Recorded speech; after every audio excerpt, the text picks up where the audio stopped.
La Bible mentionne deux sortes de chrétiens. Il est très important que le croyant sache dans quelle catégorie il se trouve et à laquelle il veut appartenir.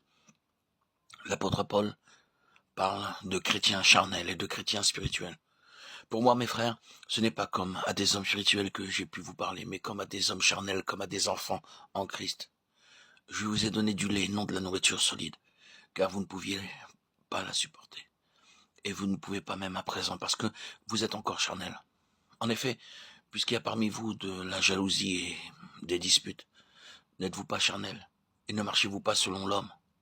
Quand l'un dit « moi je suis de Paul » et un autre « moi je suis d'Apollos », n'êtes-vous pas des hommes? 1 Corinthiens 3, 1, 4. Dans quelle catégorie êtes-vous, auditeurs et auditrices? Avez-vous jamais été photographié en groupe? Vous étiez pressé sans doute de voir l'épreuve, et sur l'épreuve, une personne. Si le groupe était réussi, vous vous êtes reconnu aisément. Je voudrais reproduire le portrait des chrétiens charnels et je me demande si tel de vous ne va pas se reconnaître parmi les personnages que je dépeindrai. Le portrait sera très précis, du reste, car c'est le divin photographe, le Saint-Esprit, qui le fera. Et lui nous connaît tel que nous sommes. Car je prends plaisir à la loi de Dieu, son l'homme intérieur, mais je vois dans mes membres une autre loi qui lutte contre la loi de mon entendement et qui me rend captif de la loi du péché qui est dans mes membres. Romains 7, 22, 23.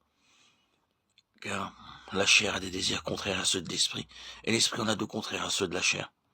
Ils sont opposés entre eux, afin que vous ne fassiez point ce que vous voudriez. Galates 5, 17. C'est une lutte incessante. Il y a deux forces absolument contraires qui se disputent le cœur du croyant. Deux natures. La nature divine et la nature charnelle se livrent une bataille mortelle. Quelquefois, la nature spirituelle a la victoire, mais le croyant ne possède qu'une joie, une paix éphémère. Le plus souvent, la nature charnelle domine et arrête l'épanouissement de la vie intérieure. Une amie m'a raconté le fait suivant. Jacques, son petit-neveu qui avait 6 ans, se sauvait souvent dans la rue. Sa mère menaça de le punir s'il recommençait. La tentation se présenta bientôt. Jacques y céda. Quand il rentra, sa mère lui dit « Jacques, as-tu oublié que tu serais puni si tu me désobéissais ?»« Non, dit Jacques. Alors pourquoi t'es-tu sauvé ?»« Voilà ce qui est arrivé, maman. J'étais dans la rue, je pensais à ta défense. Il me semblait que Jésus me tirait par un bras et Satan par l'autre. Malheureusement, c'est Satan qui a tiré le plus fort. » Voilà l'expérience perpétuelle du chrétien charnel. Sa vie intérieure est pitoyable. Votre vie est-elle ainsi faite de combats incessants et épuisants?